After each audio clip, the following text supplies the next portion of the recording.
Merci de nous rejoindre cet après-midi à Marchand-Famenne, au camp Roi Albert, et plus précisément sur la plaine de parade du 1er 3e régiment de Lanciers.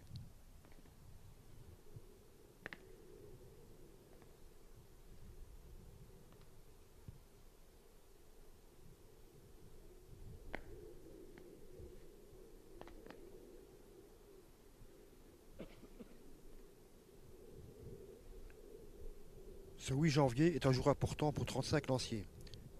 Ils vont en effet, dans quelques minutes, se couvrir du béret noir au coin blanc de leur future unité. Cette action marque la fin de 11 semaines de PIM, phase d'initiation militaire.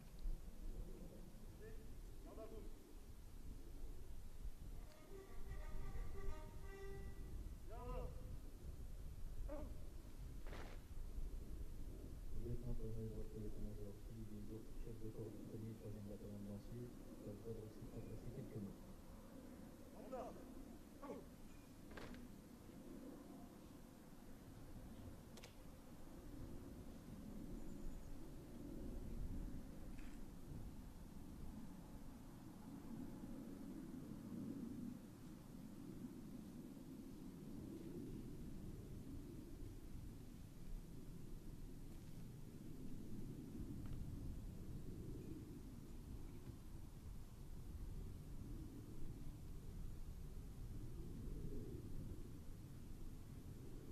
Messieurs les généraux, colonels, messieurs, chers lanciers, je suis particulièrement heureux de prendre la parole devant vous aujourd'hui. Nous avons porté cette cérémonie de fin de formation de base en espérant pouvoir accueillir vos familles. Malheureusement, les mesures sanitaires sont ce qu'elles sont et elles ne nous permettent toujours pas. Donc nous comptons donc pour la première fois avec l'appui de la composante en live. Et j'en profite pour saluer tous ceux qui sont derrière leurs écrans et qui profitent un peu moins que nous de la météo actuelle. Je voudrais commencer par quelques remerciements. Merci tout d'abord aux présidents des associations proches du bataillon qui nous font le plaisir de leur présence. Merci ensuite à vos instructeurs. Ils vous ont formés, ils vous ont probablement parfois un peu bousculés, mais surtout ils vous ont épaulé, guidé et amené à devenir des militaires. Que leur exemple vous suive toute votre carrière. Merci également aux appuis de l'EMS qui par leur travail ont permis le déroulement de la formation. Et merci enfin au commandant de l'escadron EMS, le capitaine de Sauvage, qui a conçu, planifié et contrôlé la formation. Henri, félicitations pour ton excellent travail. Courage et service, c'est la devise du détachement instruction. Devise inspirée de Saint Georges, notre saint patron. Le courage d'abord, symbolisé par Saint Georges qui terrasse le dragon. Demain, on ne vous demandera pas, ne vous tracassez pas de terrasser un dragon, mais bien de vaincre vos dragons à vous, vos peurs intérieures. On vous demandera de vous dépasser, de faire face au danger et de savoir affirmer et défendre vos valeurs, nos valeurs. Ce courage, c'est la première des vertus. Elle est essentielle parce qu'elle permet toutes les autres. Sans courage, rien n'est possible. Alors même si vous avez peur, soyez courageux, chacun à votre niveau et à vos capacités. Le service ensuite, symbolisé par Saint Georges qui dévie de son chemin pour aider la population terrorisée par le dragon. Vous avez choisi de vous mettre au service de la patrie. Je pense que vous n'auriez pas pu trouver plus bel engagement. De nos jours, il est si facile de faire passer l'individualisme au premier plan. Vous avez pris l'engagement de servir les autres, de répondre présent pour défendre notre liberté et nos valeurs.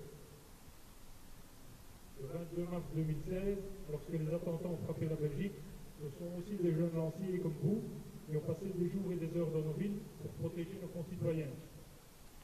Alors si un matin, lors de la prochaine formation, ou plus tard dans votre carrière, le froid, la pluie, la fatigue, le plomb ou le moral, pensez à votre engagement et aux valeurs que vous défendez. Courage et service, c'est la devise du détachement instruction, et c'est celui qui vous premier pas dans la vie. Félicitations à vous tous pour votre réussite de formation.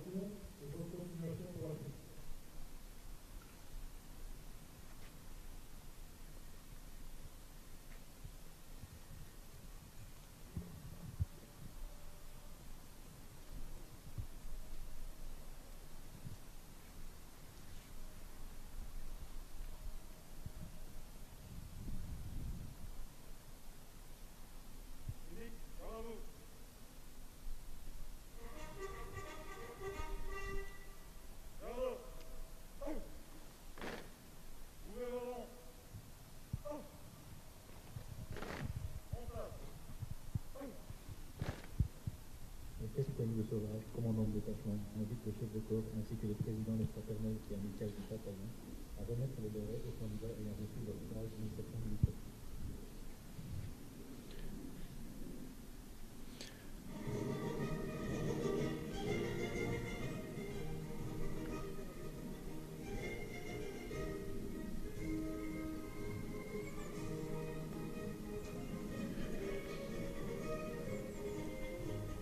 La fin de l'initiation militaire a pour objectif de permettre aux candidats d'acquérir les qualités militaires initiales sur le plan professionnel, physique et caractériel nécessaires pour poursuivre sa formation et assurer son intégration au sein des forces armées.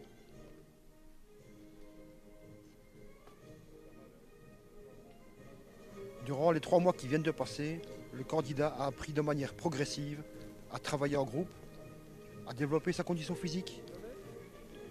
Il se familiarise avec les valeurs militaires et les règlements. Il a appris le drill, à s'orienter sur le terrain et à appliquer des principes de base de la tactique.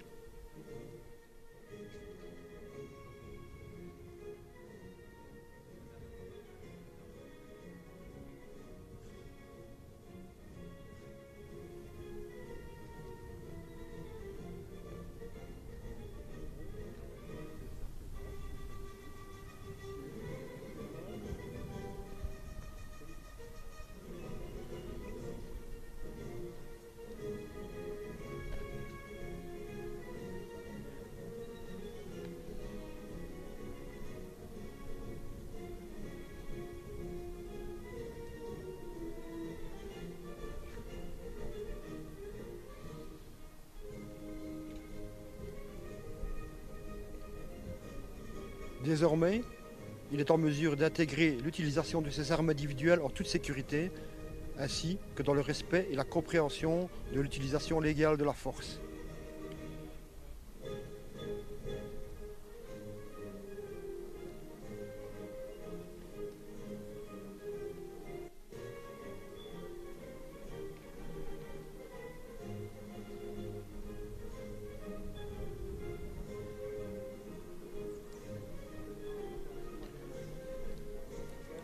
Tous les candidats ont également appris les gestes qui sauvent au cours d'une formation de base des premiers soins.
Les 35 candidats ont suivi une formation essentiellement axée pratique et terrain. Le but étant de limiter au maximum les cours théoriques en salle de cours.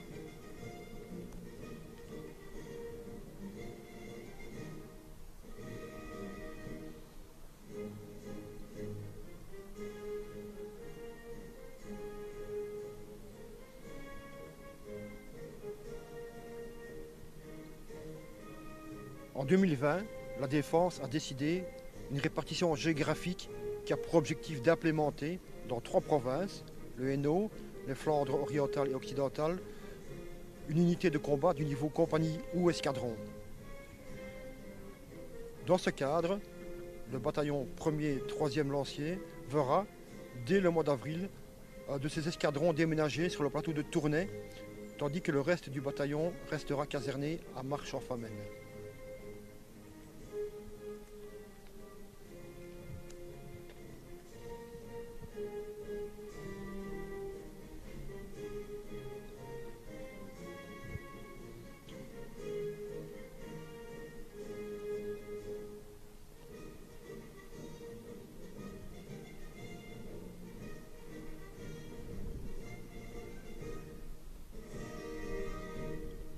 Parmi les 35 militaires qui reçoivent ce jour leur béret, pas moins de 10 soldats rejoindront Tournai à l'issue de leur formation.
Le commandant du détachement invite le général-major en retraite reconnu à remettre les prisonniers de la Voilà.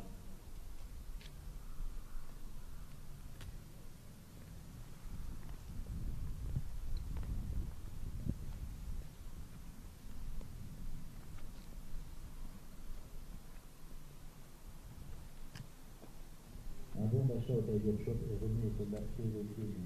Il a brillamment réussi sa formation initiale et mobilisé son légion pour une bonne continuation de sa formation professionnelle.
Le commandant du détachement invite le lieutenant-colonel préfet de la majorité du et le colonel du premier bataillon à remettre les cadeaux de leur instructeur préfet.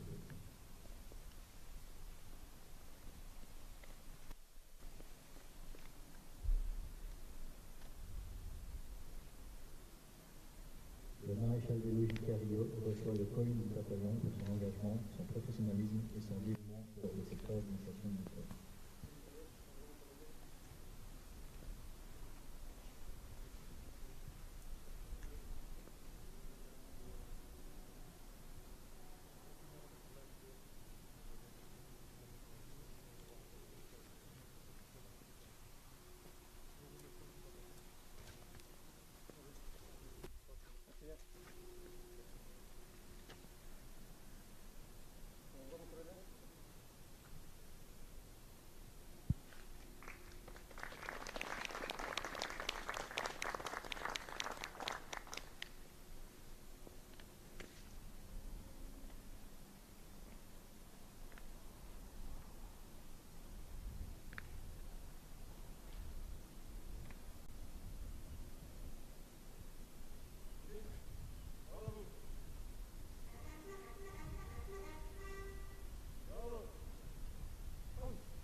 regretter, et c'est maintenant que tout commence. Vous êtes déterminé rapide. Vous avez acquis la base d'être considéré comme militaire. Et je vous en félicite. Maintenant commence la phase d'acquisition des compétences professionnelles. Vous allez apprendre au métier civil, et bien social, un autre métier, le canonnier, le sauveur, le déclareur, etc. Ces compétences sont indispensables à vous comme individu. Et ce savoir-faire, on va vous inculquer, est surtout essentiel au bon fonctionnement de l'unité, quelle que soit sa taille. Votre binôme, votre équipe, votre section, votre peloton, votre escadron, votre bataillon, et puis au-delà, la brigade et même la composante terre. Mais je vais me limiter au bataillon, puisque ça sera votre environnement de tous les jours. Le bataillon, c'est ce qu'on appelle un corps, la qualité de la unité. Une unité militaire, cohérente, avec un chef, une mission, et des moyens, et son chef, et le chef de corps. Ces compétences, vous allez maintenant acquérir pendant la FPS sur la base de la confiance entre collègues. Chacun de vous aura besoin de l'autre. La cohésion de l'unité dépendra de la qualité de prestation de chaque individu. Et la performance de l'unité dépendra de sa cohésion. Ce sont là les premières composantes de ce qu'on appelle l'esprit de corps. Compétences professionnelles, confiance et cohésion. L'esprit de corps repose aussi sur la solidarité et la camaraderie. On ne laisse pas un lancier sur le bord de la route. Nous sommes des frères et des sœurs. Nous sommes soudés dans l'effort, dans l'adversité et dans la réussite. Tout ça sont les grands mots, mais concrètement, vous allez apprendre à les mettre en œuvre à travers tout ce que vous allez vivre ensemble. L'esprit de corps, c'est aussi le respect et la confiance portés au chef, à tous les échelons. Et l'inverse, la confiance et le respect du chef envers son personnel. Au-delà, l'esprit de corps couvre les valeurs, je les donne en avant.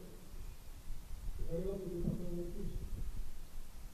Elles sont pour vous jusqu'à présent théoriques. Vous les enseigner certainement pour la prime. Service, loyauté, intégrité, courage, discipline. Tout cela, ce sont les grands mots. Et vous apprendrez aussi à les mettre en pratique très bientôt. Quand vous serez en exercice, quand vous serez en opération, dans des situations délicates où chacun doit prendre sa responsabilité, montrer sa détermination, suivre les ordres en toute confiance, au service de la Belgique et de sa population. Et puis c'est aussi la fierté d'appartenir à une unité reconnue et respectée localement au niveau national et même au niveau international. Parce que votre bataillon est performant, renommé, respecté, digne confiance. Et à l'inverse, il ne faut pas grand-chose, un simple comportement déviant d'un seul militaire pour ternir cette image. À vous de veiller à ce que cela n'est pas. Les valeurs, la fierté de porter ces valeurs, sont aussi les composantes de l'esprit de corps. Donc vous l'aurez compris,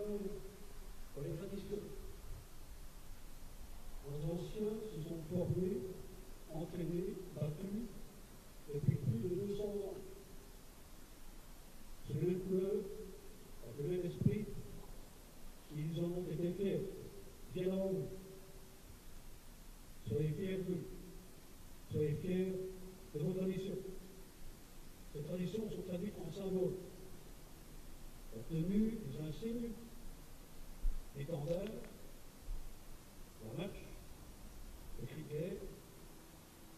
On vous apprendra à reconnaître ces symboles qui nous relient aux traditions.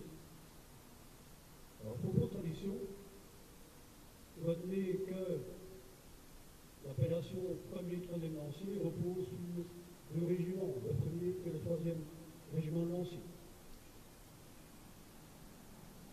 Ces deux régiments ont une histoire commune. Leur histoire a commencé bien avant la Belgique. Leurs origines remontent pour les uns aux chevaux légers, pour les autres aux carabiniers puis aux fourrassiers. Ces deux unités étaient présentes à Waterloo en 1815. Ces deux régiments belges ont été créés en 1830. Ils ont reçu leur étendard des mains du roi Léopold Ier à quelques jours d'intervalle, en 1831. Ils étaient côte à côte en mai 40 lors de la bataille de la Lys. Ils ont cohabité en Allemagne, à Duren. Le toile a été dissous suite à une restructuration de sa indépendance. L'appellation a transité par le toile Cara et puis est revenue lors de la création, à partir du premier lancier, la création du premier lancier.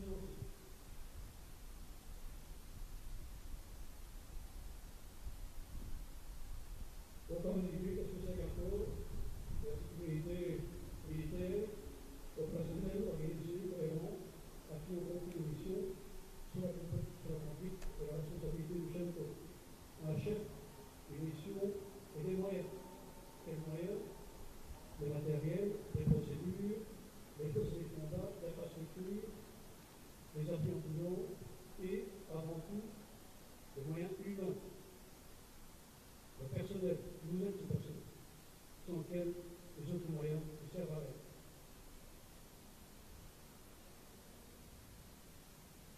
Le premier troisième lancier est une unité guidée par son chef de corps, mais aussi animée par son esprit de corps. C'est-à-dire tout ce qui concourt à la réussite de l'action collective. Les compétences professionnelles, celles que vous allez acquérir, la cohésion, la camaraderie, les valeurs, la fierté et les traditions. Alors vous me direz, oui, mais et vous les anciens, qu'est-ce que vous faites ici? Vous avez quitté le militaire depuis quelques temps. Et nous sommes là pour vous soutenir. Les associations existantes sont représentées ici par leur président. La SDL des officiers, l'amicale fraternelle premier lancier, et la fraternelle troisième lancier. Plus le cercle élémentaire de l'école. Les objectifs, eh bien, c'est le soutien aux lanciers du bâton, pour cette partie. C'est soutenir les liens de fraternité à travers les générations. C'est la mémoire des anciens, c'est la sauvegarde du patrimoine, c'est le maintien des traditions. Notre intention est bien de nous rapprocher, de rapprocher les associations pour mieux vous aider, à vous raccrocher aux traditions, à vous identifier comme lancier, être fier de vos origines, de vos valeurs, de votre métier, de votre savoir-faire. Nous sommes fiers de vous. Soyez fiers d'être lanciers.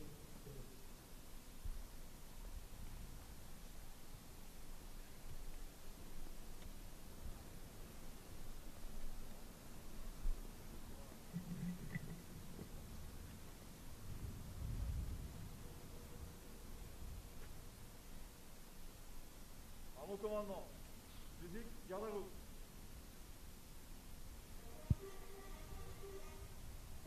Garde. Oh.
La parade est à présent terminée, mais restez bien avec nous, nous allons maintenant vous proposer quelques interviews des soldats que vous venez de voir.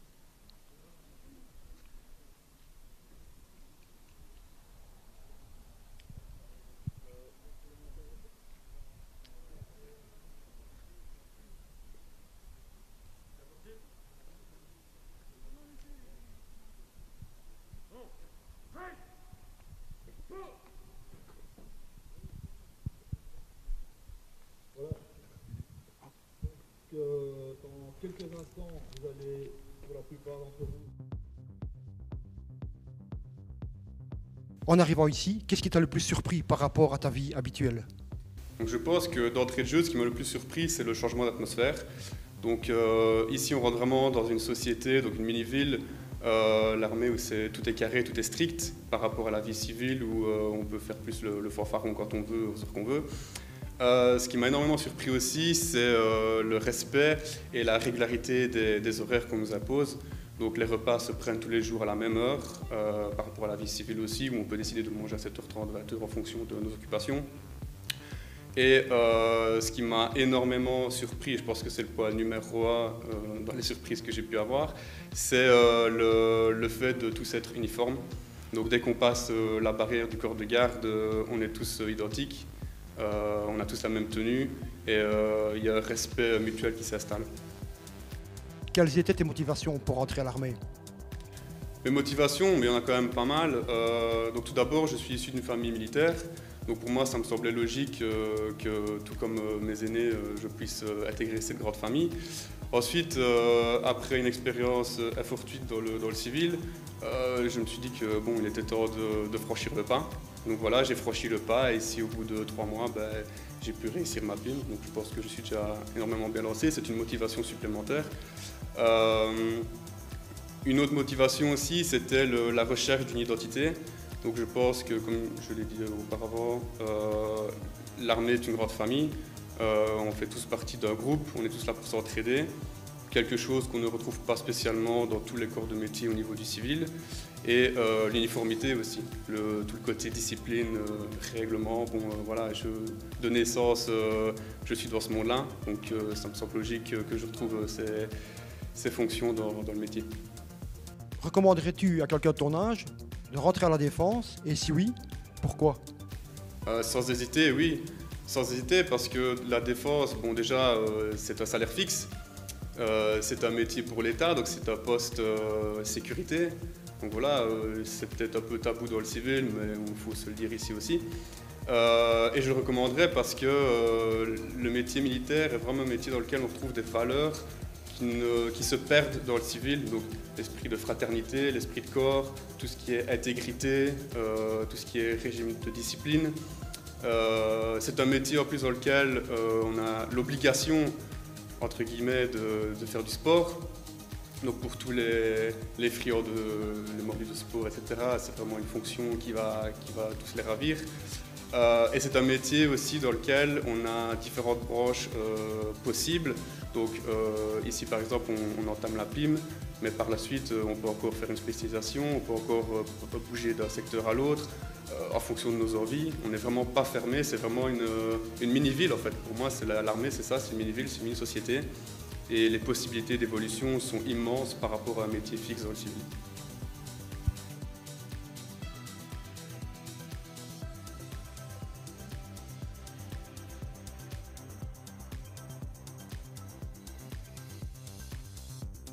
Qu'est-ce que ça fait de rester toute une semaine sans rentrer chez soi? Ben, ça fait bizarre tout d'abord. Premièrement, on n'est pas habitué parce qu'on rentre ici, mais on est directement confronté à s'adapter avec d'autres personnes qu'on ne connaît pas. Ensuite, il y a les horaires fixes. On a des horaires plus fixes, donc quand il faut manger, les repas, déjeuner très tôt.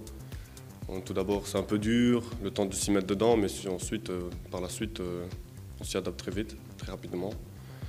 Il y a aussi tout ce qui est équipement, tenue. Donc, ça fait quoi de porter une tenue militaire tous les jours et des bottines serrantes? Ben, tout d'abord, c'est une fierté parce que c'est tout ce que j'ai toujours voulu faire ça. Donc une fois que j'ai porté la tenue, ben, c'était une grande fierté pour moi. Ensuite, on s'y adapte très rapidement parce que dès le premier jour, on nous met dans le bain. On nous dit que voilà, notre tenue, ben, c'est ce qui nous représente. Ensuite, il faut que ça soit nickel, tip top. Quand as-tu accès aux réseaux sociaux? Ben, les réseaux sociaux, on y a accès seulement après journée, le soir ou pendant nos pauses. Au début, ça a été un peu bizarre, on va dire, parce que de nos jours, on est fort habitué à communiquer avec beaucoup de personnes, surtout avec la famille, mais vu que le soir, on y a accès quand même. On a le temps de discuter avec nos parents, nos frères et sœurs, leur donner un peu de nouvelles et dire que tout se passe bien. Jusqu'à présent, quel est ton meilleur moment? Pour le moment, je pense que c'est le jour où j'ai reçu ma tenue, ensuite quand j'ai reçu mon béret. Et voilà, pour le moment, on n'a eu que seulement 3 mois de formation. Donc je pense que des bons moments, il y en a plein qui vont arriver.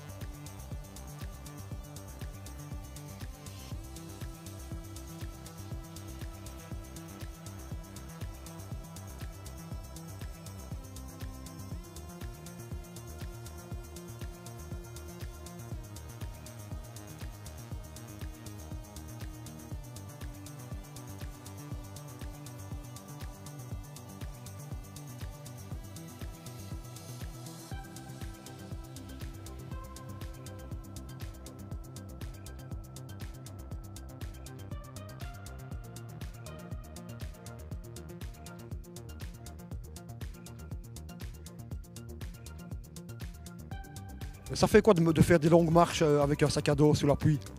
Donc sous la pluie, on s'y habitue quand même assez facilement. Et surtout, personnellement, moi le sac, je suis un poids plume on va dire. Donc le sac à dos, j'ai dû le porter, il faisait un quart de mon poids. Et puis un peu plus parfois. Et au début, on a mal aux pieds, on a mal aux jambes, mais on a nos camas qui nous supportent et qui nous font aller de l'avant. Et qui nous motivent. Que penses-tu de la qualité du matériel que vous avez? Donc la qualité de matériel qu'on reçoit, le premier jour, on est surpris parce que c'est quand même du matériel de qualité. Que ce soit nos vêtements de pluie, ils sont très bien étanches. On l'a vu sur le terrain et ça nous a un peu sauvé la vie, on va dire. Et que ce soit nos bottines et tout ça, personnellement j'ai eu quelques cloches au début, le temps que mes pieds s'habituent, et puis après nickel, aucun problème et c'est parti. Quel conseil donnerais-tu à ton copain qui va entrer à l'armée? Le premier conseil que je lui donnerais, c'est de ne pas avoir peur de se lancer et d'être un minimum préparé physiquement pour... voilà. Jusqu'à présent, quel a été ton meilleur moment? Mon meilleur moment, moi, c'était on a fait un petit roadwork après être revenu du stand de tir. Donc, et c'était très bien parce que là, on a appris la cohésion de groupe. Ça faisait à peu près un mois et demi qu'on était en formation. Et là, on a appris, on a été au bout physiquement et j'ai apprécié ce moment. Et ton moment le plus difficile jusqu'à présent? Le moment le plus difficile, C'était un jour, on était revenu d'un dropping, donc c'était un dropping de nuit. Et puis on avait dû se réveiller le matin et là j'avais eu un peu du mal.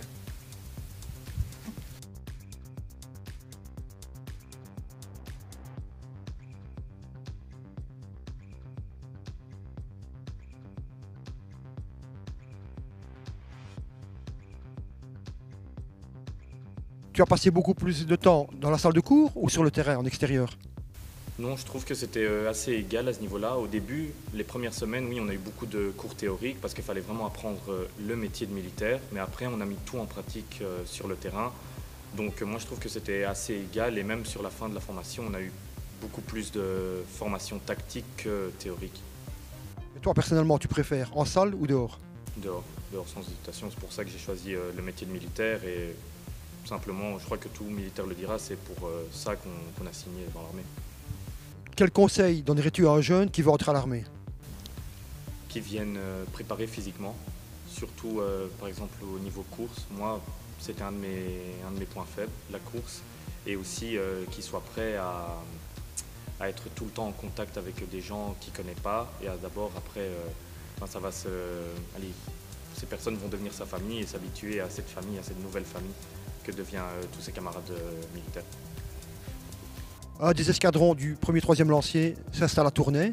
Est-ce que ça a influencé ton choix? J'ai été informé pendant la PIM et je trouve que ça m'a motivé à continuer dans l'armée et de pouvoir travailler plus près de chez moi.